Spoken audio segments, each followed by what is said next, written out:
좋은 기운을 전하는 사람을 곁에 두라. 당신을 힘들게 만드는 사람에게 더 기회를 주면 더 아플 뿐이다. 세상에 내면이 그렇게 특별히 강한 사람은 별로 없다. 그래서 나를 아프게 하는 것들을 최대한 만나지 않고 스치는 선택이 필요하다. 내 마음이 편해야 내게 소중한 사람에게 더 많은 것을 줄 수 있기 때문이다. 바뀌지 않는 사람 때문에 더는 마음 아파하지 말고 그를 그냥 보내줘라. 그리고 당신 자신을 지켜내라. 그리고 더 소중한 사람에게 더 따스한 마음을 전하자. 가장 아름다운 사람만 믿고 함께 걷자. 그것이 바로 우리가 가야 할 길이니까. 좋은 사람이 우리를 좋은 길로 안내한다. 좋은 기분을 전하는 사람이 되라.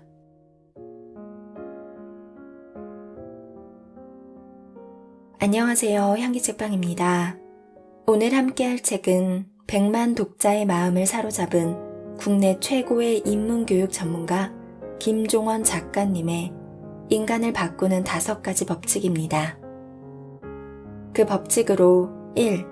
환경을 만들고 이용하라. 2. 관계의 틀을 바꿔라. 3. 어제와 시간을 다르게 써라. 4. 어떤 순간에도 말의 품격을 잃지 마라. 5. 한계선을 지워라. 이렇게 5 법칙인데요. 그 법칙들 안에 총 47개의 지침을 담고 있습니다. 특이한 점은 변화를 시작하는 방법과 지속하는 방법까지도 안내하고 있어 이 방법들이 완전히 내 삶에 스며들 수 있도록 했다는 것입니다. 인생은 바꾸는 것이 아니라 바뀌는 것이다. 바꾸기 힘든 나를 바꾸려고 노력하지 않아도 이 5가지의 법칙을 통해 저절로 바뀌는 삶을 느낄 수 있다니 우리도 이 책을 통해 변화를 느낄 수 있으면 좋겠습니다. 그럼 지금부터 5가지 법칙 중 시간과 말에 관련된 변화의 방법 2가지를 함께 나눠볼까 합니다.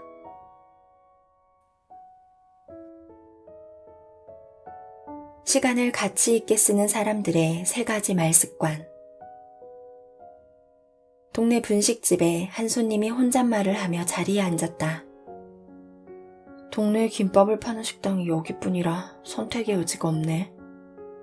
그런데 정말 맛은 별로야. 혼잣말은 누구나 할 수 있다. 그런데 문제는 주인이 그 혼잣말을 들었다는 사실이다. 표정의 미세한 떨림이 그 사실을 증명했고 이내 손님은 큰 소리로 이렇게 주문했다. 김밥 참치랑 돈가스 하나요? 그러자 애매한 표정으로 주인이 응수한다. 참치김밥이랑 돈가스 하나 맞죠? 네.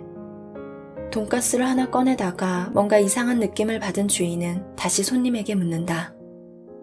돈가스요? 돈가스요? 아니면 돈가스 김밥이요? 당연히 돈가스 김밥이죠. 그러자 주인은 손님에게 들었던 혼잣말에 받은 상처를 담아 2 사람만 존재하는 그 공간에서 마치 들으라는 듯 이렇게 혼잣말을 던졌다. 아니 무슨 말을 이렇게 애매하게 하나? 처음부터 돈가스 김밥이라고 해야지. 돈가스 튀겼으면 버릴 뻔했잖아. 기분 나쁜 말투로 던진 혼잣말에 그걸 듣던 손님 표정이 일그러지고 그는 음식이 나오자마자 낚아채 서둘러 나갔다. 이 상황 자체에 공감하지 못할 수도 있다. 저렇게 혼잣말을 티가 나게 하는 사람이 어디 있어? 라고 말할 수도 있다. 하지만 그건 어디까지나 자신의 관점에서 나온 판단이다. 오늘부터라도 한번 자신이 머무는 공간에서 쉴 새 없이 흘러나오는 수많은 사람들의 혼잣말을 주의 깊게 들어보라. 생각보다 많은 혼잣말이 여기저기에서 나오고 있다는 사실을 깨닫게 될 것이다. 주변을 둘러보면 괜한 오해나 비난을 자처하는 사람이 있다. 그 사람 주변에는 싸움과 고성이 끊이지 않는다. 게다가 정작 그 사람 자신은 나는 아무런 문제가 없어. 사람들이 이상한 거야. 라고 항변한다. 실제로 그들은 자신의 문제가 무엇인지 모르기 때문에 그렇게 말하는 게 당연할 수도 있다. 하지만 이런 식의 분쟁은 결국 소중한 시간을 쓸모없는 일에 낭비하게 만들 뿐이다. 설령 분쟁에서 승리한다고 해도 남는 것은 내가 이겼다 라는 헛된 만족 하나뿐이다. 앞서 소개한 분식집 사건에서 뛰쳐나간 손님과 그걸 바라보던 주인은 최소한 그날 하루는 일이 손에 잡히지 않았을 것이다. 지가 먼저 혼잣말로 신경을 긁어놓고 오히려 화를 내고 나가? 주인이 장사할 자세가 되어있지 않네. 기분 나빠. 서로 이런 생각에 빠져있을 가능성이 높기 때문이다. 당연히 일이 제대로 될 수가 없다. 일을 잘하는 사람들은 자신의 시간을 제대로 쓴다. 제대로 쓴다는 말은 쓸모없게 보내지 않는다라는 의미로 해석할 수 있다. 시간을 낭비하지 않고 자신이 해야 할 일에 모두 남김없이 쓰는 사람들은 말하는 습관이 다르다. 만약 나라면? 이라는 생각으로 그들이 일상에서 말할 때 주의하는 3가지 습관을 알아보자. 1. 타인을 누르며 올라가지 않는다. 저 사람보다 내가 낫지. 저런 식으로 하면 시간만 할 일 없이 지나갈 뿐이야. 이렇게 타인의 방식을 무시하거나 비방하며 자신의 방식이 낫다고 표현하는 모든 말은 결국 다시 자신에게 돌아와 그럼 너는 뭐가 잘났냐? 라는 질문을 받게 만든다. 이런 사람들에게 끊이지 않는 게 고소와 고발이다. 결국 모든 것은 자신이 부른 것이다. 자신의 성과나 과정 혹은 일에 대해서 말하고 싶다면 거기에 다른 사람의 것은 넣지 말고 자신의 이야기만 하는 게 가장 좋다.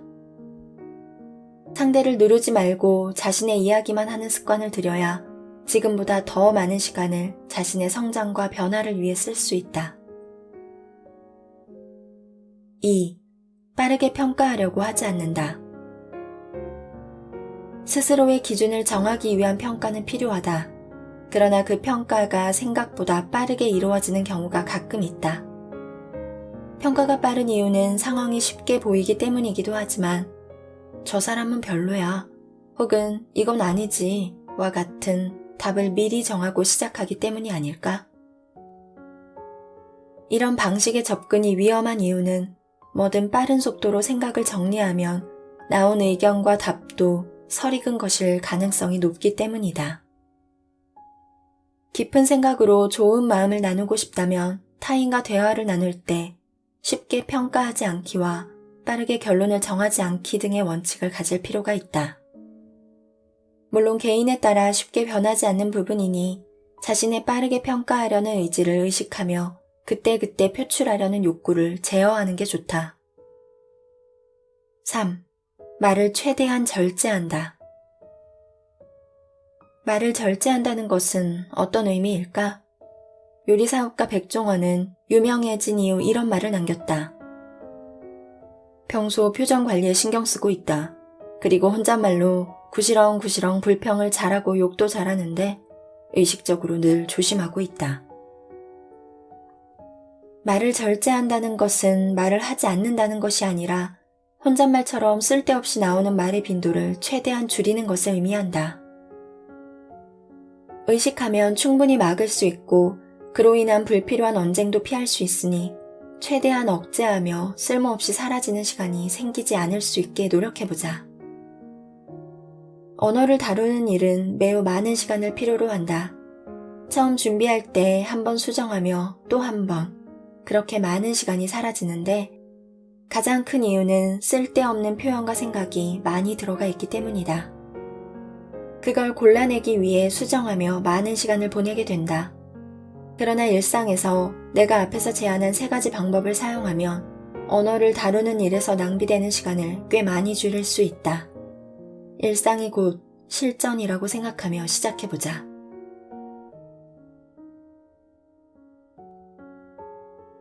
감사에 능하라. 하루는 파리의 거리를 걷고 있는 내게 한 미국인 연인이 다가왔다.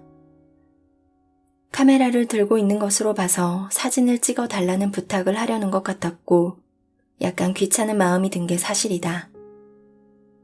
관광객이 많은 파리에서는 워낙 빈번히 일어나는 일이라 나는 그 자리를 피하고 싶다는 표정으로 그를 맞이했다. 그러나 그런 나의 반응이 극적으로 변하는 데는 그리 오랜 시간이 필요하지 않았다. 내게 다가온 그는 환하게 웃는 얼굴로 카메라를 들어보이며 이렇게 말했다. 내가 잠시만 당신의 시간을 빌릴 수 있을까요? 이건 대체 무엇인가? 세상에 이렇게 멋진 표현으로 사진을 찍어달라고 부탁하는데 내가 어찌 시간을 빌려주지 않을 수가 있을까?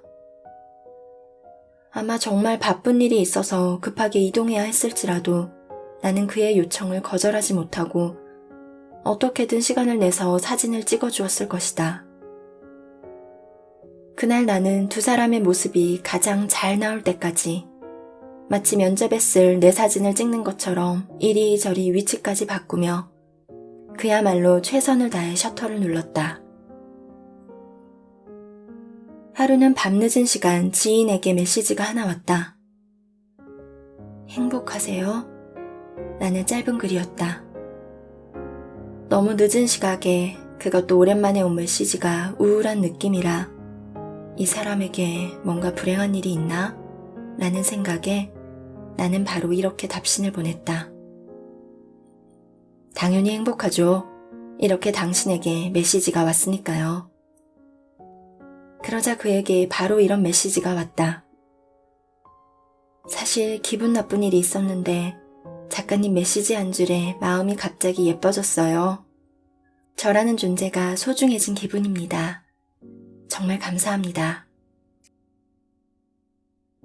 하나는 내가 받은 말이고 또 하나는 내가 전한 말에 대한 이야기다.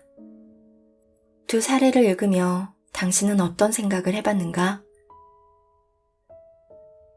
사람의 말은 쉽게 변하지 않는다. 그게 바로 우리가 쉽게 변하지 않는 이유이자 인생이 바뀌지 않는 결정적인 이유다. 무슨 말만 하면 꼬투리를 잡고 부정적으로만 바라보려는 사람도 어떻게든 상대를 이기려고 기를 쓰는 사람도 있다. 그러나 그런 방식의 언어로는 자신의 삶을 귀하게 바꿀 수 없다. 변화는 혼자 이룰 수 있는 것이 아니며 그런 방식의 말로는 주변의 좋은 기운을 끌어당길 수가 없기 때문이다.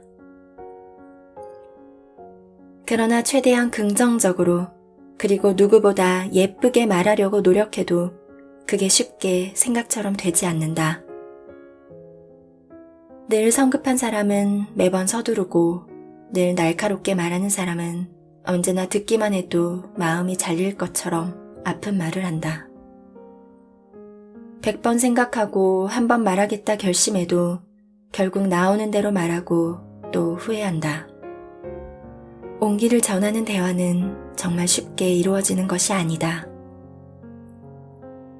나는 주변에서 늘 좋은 마음을 전하고 모든 기운을 담아가는 사람들의 언어를 관찰하며 그들이 감사에 매우 능하다는 사실을 알게 되었다. 일상에 어떤 일이 생겨도 그것을 자기 삶에 대한 감사로 연결하는 방식인데 나도 마찬가지로 감사를 일상에서 실천하고 있지만 보통의 방식과 조금 다르다. 나는 내게 주어진 것이 아닌 내게 애정을 준 사람들에게 감사를 전한다. 스스로 자신에게 감사를 하는 것이 아니라 감사할 것을 내게 준 사람들에게 고마운 마음을 전하는 것이다. 이것 하나만 기억하면 조금은 쉽게 따스한 마음을 전할 수 있다. 지금 막 시작하는 연인을 대하듯 모든 사람에게 늘 사랑하는 마음을 전하는 것이다. 상대를 나의 언어로 포근하게 안아준다고 생각하며 다가가자. 언제나 그렇지만 내가 먼저 사랑을 시작하면 모든 게 편안하게 이루어진다. 모든 어려운 일을 쉽게 만드는 것은 세상에 오직 하나, 사랑뿐이다. 내가 아끼는 소중한 사람을 만나 좋은 마음을 나누는 하루가 되시길 바랍니다. 끝까지 함께 해주셔서 감사합니다. 지금까지 향기책방이었습니다.